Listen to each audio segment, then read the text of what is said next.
ठीक है।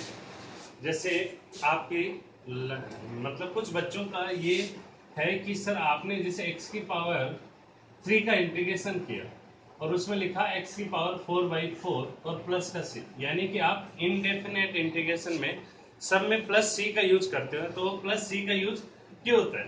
तो इसको हम थोड़ा अच्छे ढंग से समझते हैं नॉर्मली कि integration is the reverse process of differentiation. ये डिफरेंशिएशन की रिवर्स प्रोसेस है, यानी कि कोई a है, कोई भी फंक्शन a है, कोई भी फंक्शन a है, a का आपने डिफरेंशिएशन किया और उसका रिजल्ट क्या निकल के आया b। उस रिजल्ट का अगर आपने क्या किया, इंटीग्रेशन किया, उसका रिजल्ट का इंटीग्रेशन किया तो वापस रिजल्ट क्या निकल के आएगा a। जैसे x की क्यूब, जैसे ये b है, मान लो कोई भी, जैसे फॉर एग्जांपल x की पावर 4/4 है, इसका आपको डिफरेंशिएशन करना है। डिफरेंशिएशन करना है तो 1/4, आप x की पावर 4/4 को क्या लिख सकते हो, 1/4 कांस्टेंट है, बाहर आ गया, बचेगा क्या, d/dx x की पावर 4। हम जानते हैं कि जो पावर होती है वो आगे आ जाती है, तो पावर कितनी है, 4 आगे आ गई और पावर में से 1 क्या कम हो जाता है, तो 3, तो क्या बचा x³। देखो आपने x की पावर 4/4 का डिफरेंशिएशन किया, ये a है मान लो, इसका डिफरेंशिएशन किया, रिजल्ट क्या निकल गया b। इसका रिजल्ट क्या निकल के आया b, और b का अगर आपने, ये तो b है, b का अगर आपने इंटीग्रेशन किया तो वापस रिजल्ट क्या निकल के आया a। वापस देखो रिजल्ट क्या निकल के आया a, यानी कि ये है एक दूसरे की क्या है, रिवर्स प्रोसेस है। तो हम ये c का यूज क्यों करते हैं, c यहाँ कांस्टेंट है, ये कांस्टेंट का यूज क्यों करते हैं? मैथ के स्टूडेंट तो बिल्कुल डेप्थ में जाके ये सारी चीजें पढ़ेंगे, लेकिन हम केवल फिजिक्स के तौर पे थोड़ी सी चीजें ध्यान रखो। एक डेरिवेटिव होता है, एक एंटी डेरिवेटिव होता है, तो इतने ज्यादा डिस्कस नहीं, नॉर्मल समझने के हिसाब से कि सी का यूज क्यों कर रहे हैं। जैसे मैंने आपको कहा कि आपको कुछ डिफरेंशिएशन करने हैं, डेरिवेटिव, यानी कि आप डेरिवेटिव कुछ डिफरेंशिएशन लिख लो, आप डिफरेंशिएशन, ठीक है। डिफरेंशिएशन की बात करोगे आप, जैसे x² का डिफरेंशिएशन करना है आपको,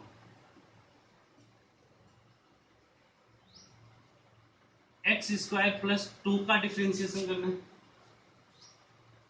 x² प्लस पाई का डिफरेंशिएशन करना है,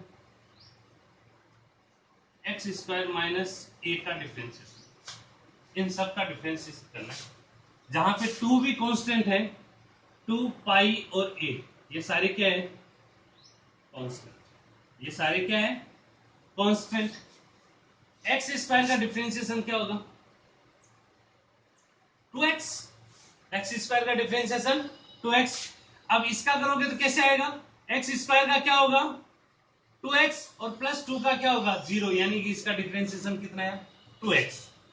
x² का डिफरेंशिएशन 2x, क्योंकि पावर आगे आ जाती है, पावर में से 1 सब्ट्रैक्ट करते हो, पावर पावर फ्रंट में आती है, तो पावर कितनी थी 2 आ गई फ्रंट में, और पावर को 1 से डिक्रीज करना पड़ता है, तो 2 - 1 1 हो गया, ओके। और पाई कांस्टेंट है तो इसका कितना है 0, यानी कि क्या है 2x। x² माइनस a का क्या है, x² का 2x और माइनस a का क्या होगा 0, क्योंकि a भी क्या है कांस्टेंट, तो कितना हुआ, यानी कि x², इस बात को समझो, x² comma x² plus 2 comma x² plus pi comma और x² माइनस a, सबका जो डेरिवेटिव था वो डेरिवेटिव कितना है 2x, इनका डेरिवेटिव कितना है 2x है, ओके। अगर आप 2x का इंटीग्रेशन करो, अब सबका इंटीग्रेशन करो आप, 2x का अगर आप इंटीग्रेशन करोगे तो 2x का इंटीग्रेशन क्या हुआ x², कैसे 2 बाहर आ गया, x की पावर 1 dx, इनका इंटीग्रेशन करना है 2, तो क्या हो जाएगा x की पावर 1 प्लस 1 कितना हो गया 2/2, तो कितना है x। लेकिन यहाँ एक कांस्टेंट इसलिए लगा देते हैं कि ये डिफाइन कर दिया हमें कि हो सकता है वो कांस्टेंट 0 हो, या वो कांस्टेंट 2 भी हो सकता है, वो कांस्टेंट पाई भी हो सकता है, वो कांस्टेंट a भी हो सकता है। यहाँ थोड़ी ना है कि वो फंक्शन x² होगा, क्योंकि x² प्लस 2 का भी डिफरेंशिएशन 2x होता है, x² प्लस y का डिफरेंशिएशन भी 2x होता है।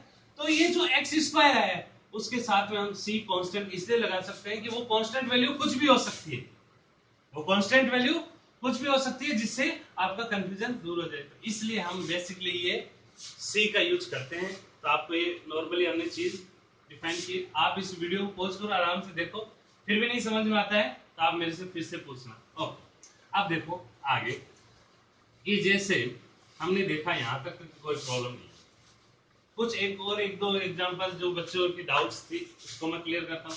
जैसे ये वाला डाउट कि सर x² + 2x डिवाइडेड